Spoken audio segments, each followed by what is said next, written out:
ما برادرو وقتی که من خوی میتم خدمت مرا دیگه میجنبونن نمیمونم مقصد نیست ولی که وقتی که خواه میکنم مرا نمیمونم خواه کنیم مقصد برکی هم خواه میکنم نمیمونم مرا عشق ما خواه میکنم نمیمونم مرا مقصد خیلی بودن میزود یک دم غنیمت های از برای یکی شما انشاء رحمان سبب میشین و ما انشاء رحمان دعا کنین انشاء رحمان دختون دعا میکنم برکت بیابین رحمت الله و برکاتو برادران خواهران دادران جمشید رجبویچ هستم شهروند جمهوری تاجیکستان بیماری پارکینسون ای سال 2000 تا به همین روزه الان مهربان شفا دهنده یکی صد افسوس که همین پروفسورها میگن علاقه دیر کرده کسال گذشته صاحب 4 فرزند نابالغ هستم بعد دستگیری کنیم یک خونه شخصی خدمت علای مهربان در همین دوشنبه بگیرم زندگی کنم اولا یکم کسی باید درد من گرفتار نکنه خداوند همه وقت سلامت باشین دعاگوتون هستم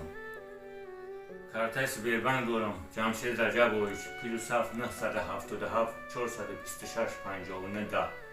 کارتای دوشنبه سیتی 966 67 60 یک نظر و شیراوگند 4 گولک معده نابالغ دارم همین خاطر گولک ها از برگردای دستگیری کنید تا وقتی جان حال داشتیم کار میکردیم گولک ها را نانه آو میتودیم بپشوندیم امروز قوه کوری رفته کسل تبابت نشونده اینه که امید ای علای خود دارم بنده علای مهربان از برای علای اردم کنین کمک کنین به ما انشالله رحمان تا وقتی خیلی حیرت هستم در حق دعا گویم پدر مادر الله راضی باشه فرزندتون برکت بیابین گذشتگی جاشون جنت ایای کوثر سیراب باشن هر کجا سفر میکنه الان نگهبان تان باشه الله مهربان برکتتون در دنیا و دنیا زیاده بگردونه آمین رب العالمین الله اکبر چون که حالت ما برادرو وقتی که من خوی میتم خدمت مرا دیگه میجنبونن نمیمونم مقصد نیست ولی که وقتی که خواه میکنم مرا نمیمونم خواه کنیم مقصد برکی هم خواه میکنم نمیمونم مرا عشق ما خواه میکنم نمیمونم مرا مقصد